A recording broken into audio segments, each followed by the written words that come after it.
भगवद गीता में श्री कृष्ण अर्जुन से कहते हैं, अध्याय 5 श्लोक 5, तत्सांख्ये प्राप्यते स्थानम तद्योगैरपि गम्यते एकम सांख्यम च योग च य पश्यति च पश्यति। अर्थात श्री कृष्ण कहते हैं कि कर्म संन्यास के माध्यम से जो प्राप्त किया जाता है उसे भक्ति युक्त कर्म योग के माध्यम से भी प्राप्त किया जा सकता है।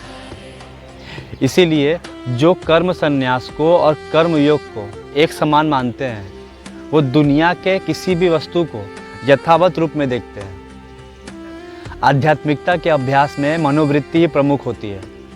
यदि कोई व्यक्ति वृंदावन के तीर्थ स्थान पर रह रहा है किंतु उसका मन कोलकाता में रसगुल्ला खाने को चिंतित कर रहा है, तब भगवत क्षेत्र में यही माना जाएगा कि वो व्यक्ति कोलकाता में ही है। इसके विपरीत अगर कोई व्यक्ति कोलकाता के भीड़ भाड़ में रहता है किंतु अपने मन को वृंदावन जैसे तीर्थ भूमि में तल्लीन रखता है, तब वो वहाँ होने का लाभ उठा सकता है, क्योंकि उसकी मनोवृत्ति लगी हुई है भगवान में। भले ही वो वहाँ प्रेजेंट ना हो लेकिन मनोवृत्ति तो प्रेजेंट है वहाँ पे। सभी वैदिक ग्रंथों में उल्लेख है कि हमारे मनोभावों के अनुसार ही हमारी चेतना का स्तर निर्धारित होता है। मन एवं मनुष्याणा कारण बंधन मोक्षयो। मन ही बंधन और मोक्ष का कारण है। बंधन और मोक्ष का कारण मन ही बखान। याते कोनियु भक्ति करू करू मनते हरि ज्ञान। बंधन और मोक्ष मन की दशा पर निर्भर करता है। तुम चाहे जिस भी भक्ति के साधन का चयन करो किंतु अपने मन को भगवान के स्मरण में लीन रखो।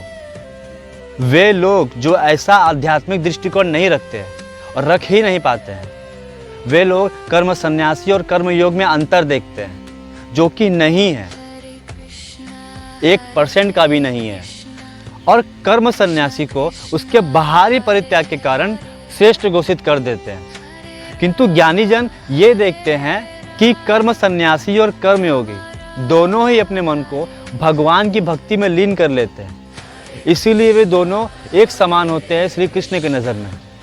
अब यहाँ मैं ये डिफाइन कर देता हूँ कि कर्म सन्यासी और कर्म योगी में क्या अंतर है, मतलब ये लोग है कौन, क्योंकि बाकी लोगों को समझ नहीं आ रहा कि कर्म सन्यासी है कौन और कर्म योगी है कौन। तो यहाँ मैं ये बता देता हूँ कि कर्म सन्यासी वे लोग हैं जो अपने सांसारिक कार्य को त्याग के सिर्फ भगवान की भक्ति करते हैं और उन्हीं में लीन रहते हैं, और कर्म योगी वो है जो अपने सांसारिक कार्य को करते हुए भगवान की भक्ति करते हैं।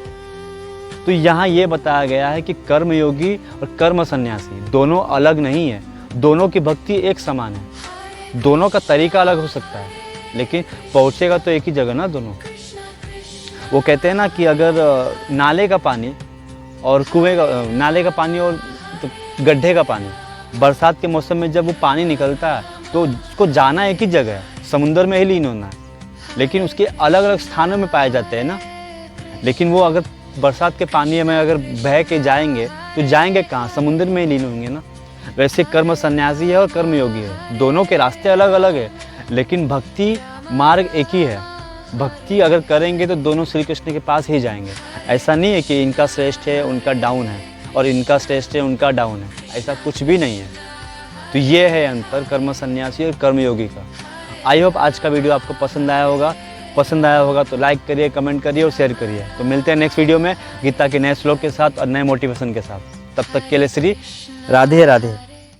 कृष्ण कृष्ण कृष्ण हरे